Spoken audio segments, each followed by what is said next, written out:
The current scene. Edwin Fesche. The U.S. Supreme Court. Of the several books to gain an impact in 1980 was one entitled, The Brethren. No, it has no religious connotation.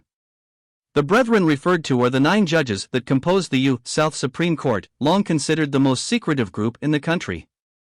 2 Washington reporters seem to have gained access to diaries, tapes and minutes of the meetings, as well as information from the subordinate lawyers that do research for the judges. Anyway, the book is hardly a eulogy of these supposedly august brethren.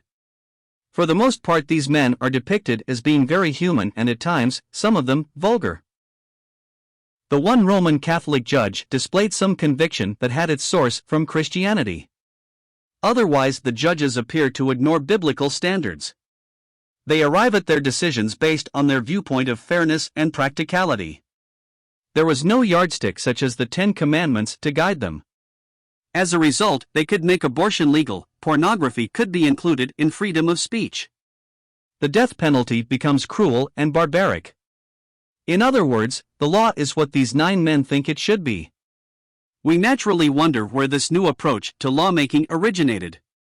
Is it an import from Europe, or does our Supreme Court hold the monopoly? Certainly the direction the court has taken now assumes the law thinking of much of our present world. Flexibility and adjustment to the times, not absolutes, are the driving forces behind these decisions. Neither are economics a factor.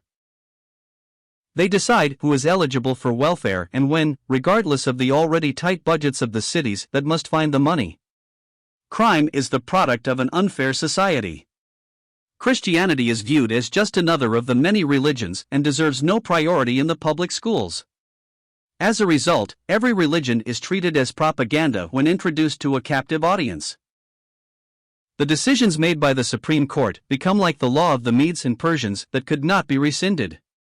Well-meaning groups that have so far tried to change the court's decisions on prayer in the schools and abortion are discovering how inflexible are the verdicts of the court. One reviewer of the book wrote, "Surely there are many among us who cannot accept the premise that the law is what we happen to think is right at the moment, as that which is given legal form by the legal profession, and on the highest levels by a body like the Supreme Court.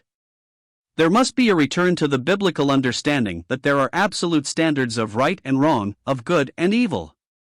There must be a return to an understanding that there are biblical insights that are valid not for certain people who enjoy going to church, but which are valid for all society.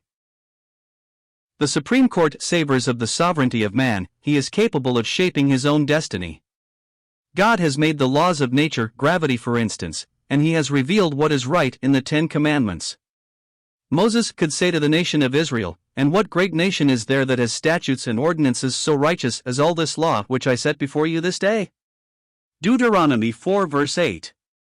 Biblical history, and so does secular, shout from the housetops that nations have prospered or fallen according as they have related to God's absolutes. The beginning of travail pains. Upon learning of their Lord's anticipated departure, his disciples, realizing that much of his prophetic mission had not been fulfilled, asked a most natural question. They inquired, "And what shall be the sign of thy coming?" Matt 24:3. That the disciples here represent a Jewish remnant and foreshadow a similar remnant after the rapture of the church is, to this writer, the basis for the best interpretation of Matthew 24-25. However, the introductory words of our Lord are general compared with the specific signs such as the one related to the Jewish temple, v. 15, the lightning, verses 27-32, and the judgment of the sheep and goats, nations prior to the setting up of the kingdom. In verses 5-6 the signs to be looked for are false Christs, wars, pestilence and famine. Our Lord Jesus Christ says, "All these are the beginning of sorrows," or as the NEB renders the clause, "With all these things the birth pangs of the new age begin."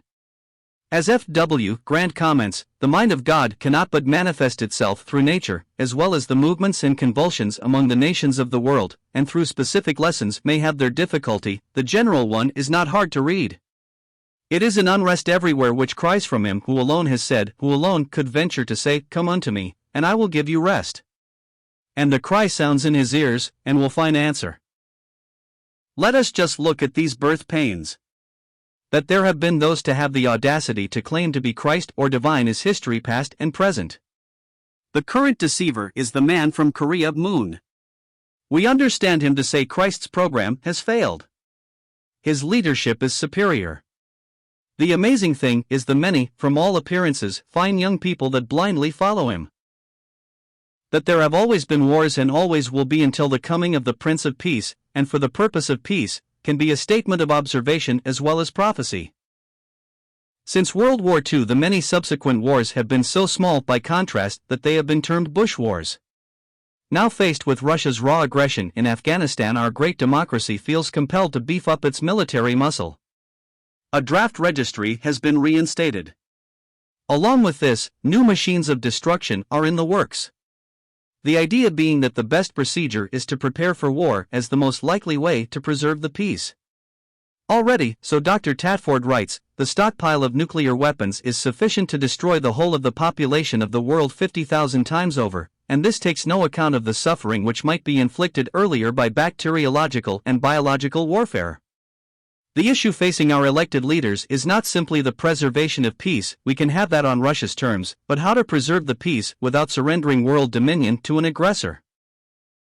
Yet in spite of all the overtures to prevent the war that everybody fears and nobody wants, our Lord prophesies that there will be an unsurpassed tribulation, v. 21, its immediate cause being all nations gathered in warfare against Jerusalem.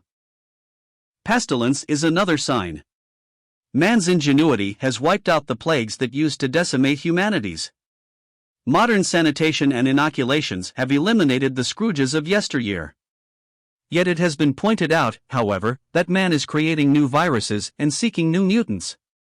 The latest is a bug to handle the problem of oil spills.